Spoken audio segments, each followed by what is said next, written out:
Hi BookTube, I'm here to do my weekly wrap-up. I had a really nice week, including a vacation to the beach, and I'm still meaning to put some pictures on Instagram of that. And I'm really enjoying this lovely Sunday weather. I have my window open, so if you hear birds and traffic or whatnot, that's why. But it's really nice weather today. For July, I think it's like a high of like 85, which is like fantastic weather for this time of year. And so yeah, anyway, I had a really nice reading week, especially this weekend. I've been hunkered down and reading lots of books. And so yeah, let's get into the books. The first one I read was a romance book by Jodie Thomas called Can't Stop Believing. And this was a really nice break from the other books I've been reading. And this is the sixth book in her Harmony series. And I haven't read any of the other ones, but I do plan to go back and maybe read them in order. But I think romance books you don't really need to, because it's focused on different characters, and so like the side characters become the main characters in the later books. And this focuses on I never remember the names, so I have to look at who the names were. It's Nevada Britton and Cord McMillan are the two main characters. And Cord is like an ex-con. He went to prison for 6 years right around graduation of high school. And so he spent most of his formative years in prison. So he's gotten out. I think he was like 26, 27, 28, somewhere around there. And so he's trying to come to terms with finding out what he wants to do, because he didn't go to college or anything. So he's struggling with working at a shop, and he's not really enjoying it. And so Nevada Britton is kind of like the opposite side of the tracks. She is from a very wealthy family. But like unbeknownst to a lot of people, she is struggling because one of her ex-husbands, she's been married multiple times, and one of the ex-husbands is kind of like after her. He's really mad that she's divorced him and he wants her back, and so she needs to find a protector of sorts to protect not only her assets but herself as well as her home. And so she proposes to him in a unique way of she doesn't tell him why she proposes that she needs a husband, and so this is just a business deal. It's for until the winter comes, and I think it's around it's like an 8-month contract of sorts, and then we'll dissolve everything and you're good to go. But she says yes or no, but I'm not going to tell you my reasons. And so yeah, it was like a kind of like a funny relationship, because of course they're not kind of like opposites attract kind of thing.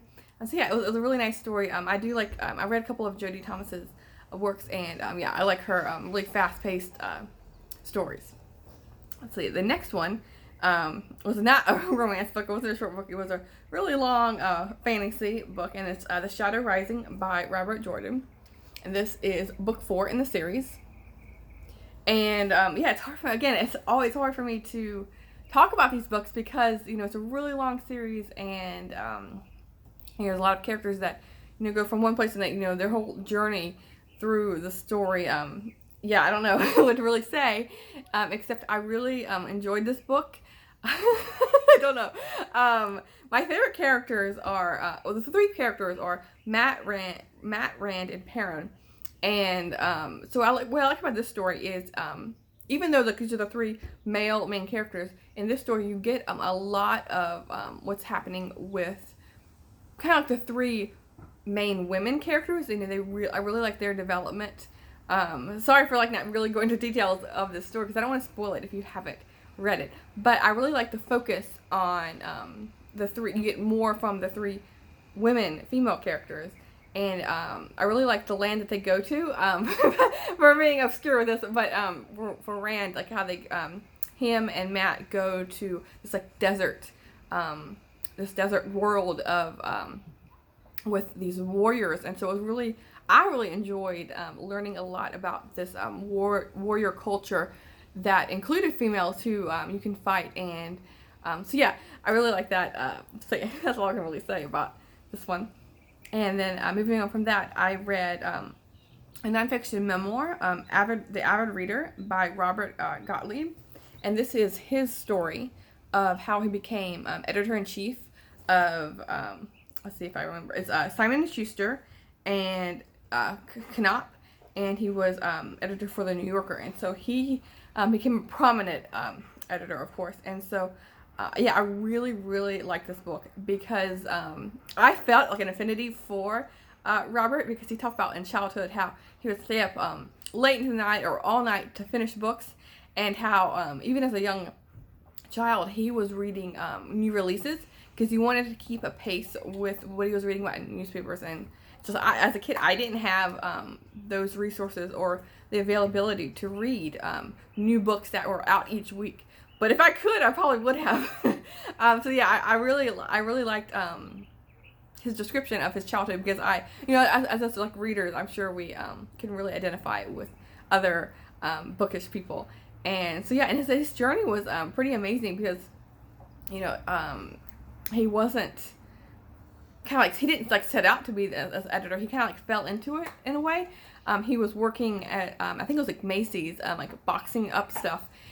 And so he was like kind of like flailing around a bit, like what to do, and so he kind of like fell into this life of being an editor, which was really cool to read about. And so he talked about how even though he's been an editor and he's been around books, and he's worked with many famous writers, like the whole, like I can give you like 30 authors that we all know, which is just unbelievable. But he talked about how even though he's worked with all of this, he himself doesn't really identify as a writer. And so he really struggled with writing this book, this memoir.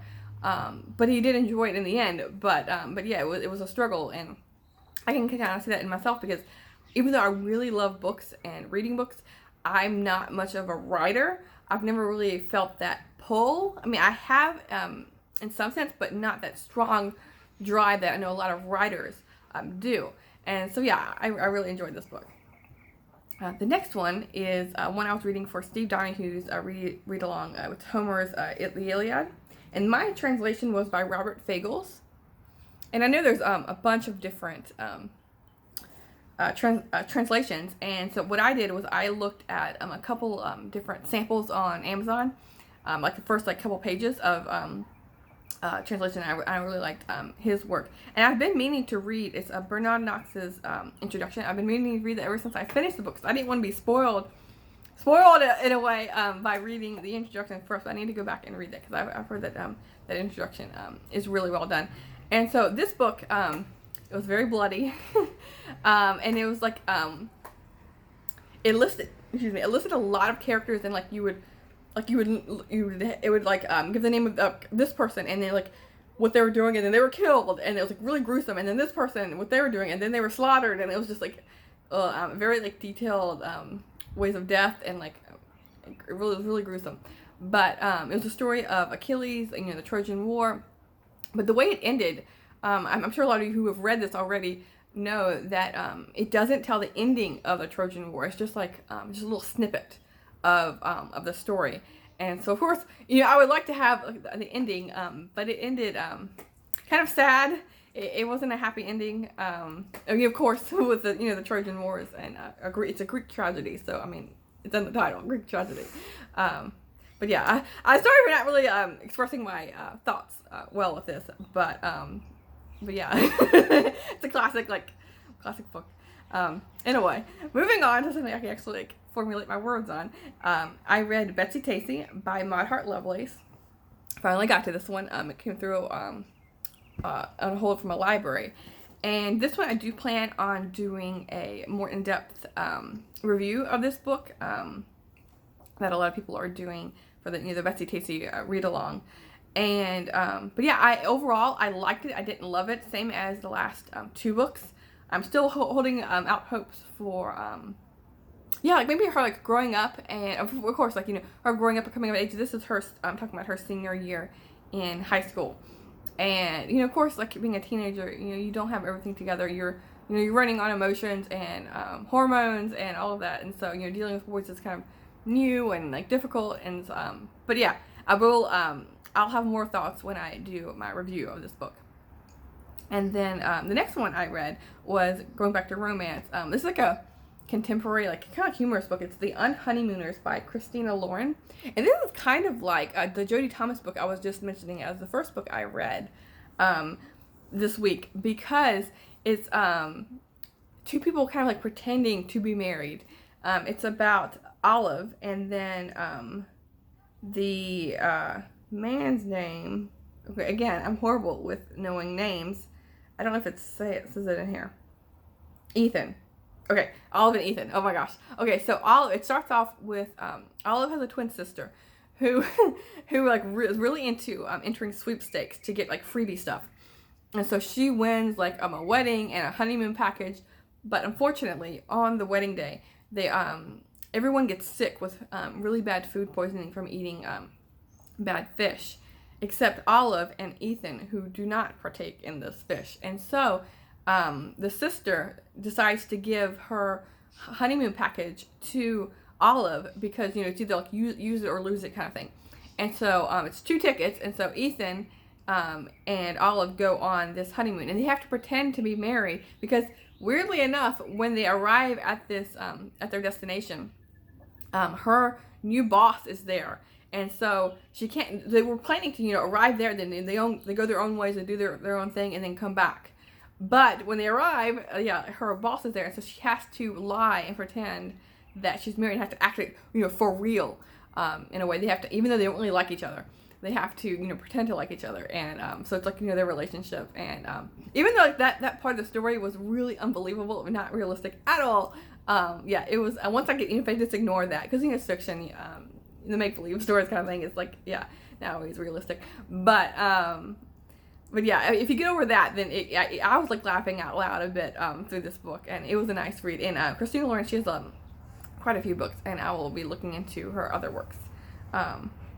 And so this last one I read was, again, for Steve Donahue's read-along, which is his read-alongs of the Palliser series, and this is book 5, which is, it's a little bit blurry. It's The Prime Minister, and again, for a series, it's hard for me to really, talk about it, but these I feel like you can read, a standalone, and this is really focused, even though it's like the Prime Minister Palliser series, I feel like the focus was more on these like side characters. There's like the Whartons, and it's Emily Wharton and Ferdinand Lopez.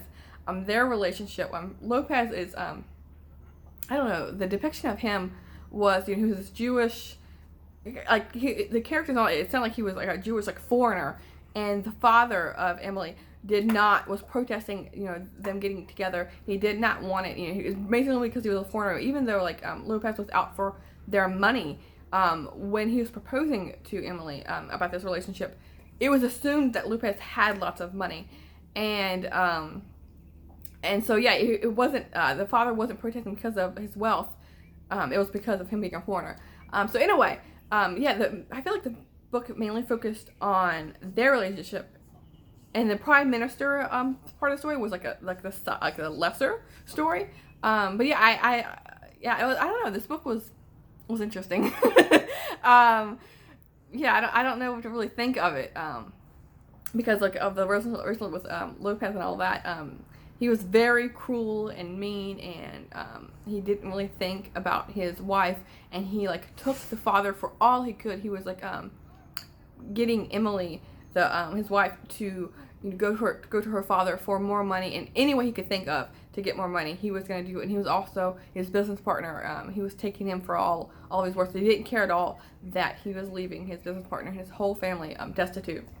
And then on the other side, the whole story was about the Prime Minister, which we have been focusing on throughout these Palliser series. And the Duke, he became Prime Minister, and he was really struggling with being in control and having all these responsibilities. And Glencora, his wife, was living it up. She really likes being in this prominent spotlight, even though her husband is struggling with it. And so that's mainly the gist of this story. These are all the books I read. Sorry for my not being able to express what I want to say with some of them. But maybe I'm just like in my reading zone, because I haven't I don't know, I haven't really been talking that much. I just been reading. Anyway, I hope everyone's having a good week, and I'll talk to you soon. Thanks, BookTube.